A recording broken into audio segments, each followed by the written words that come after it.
Located on the southeast coast of Sicily, Syracuse was an ancient Greek powerhouse founded in the 8th century BC. Its importance rivaled that of Athens.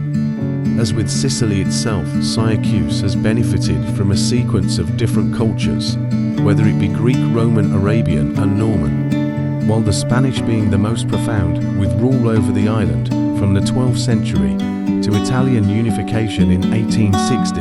The Vandals and Goths also had an eye on the island. Syracuse had always flourished. That was until the earthquake of 1693, which completely destroyed the city. The city comes in two parts. You have the mainland district, which houses the Archaeological Park Neapolis and the island of Ortigia, home to the historic centre, the food markets, the charming squares, and the enchanting narrow streets.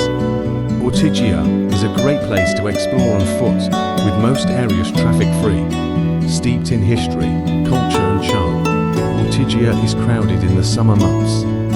A visit in April, May, September or October, when the temperatures are lower and the tourists are fewer, is ideal, whether just to wander through the area or feed your appetite for ancient history.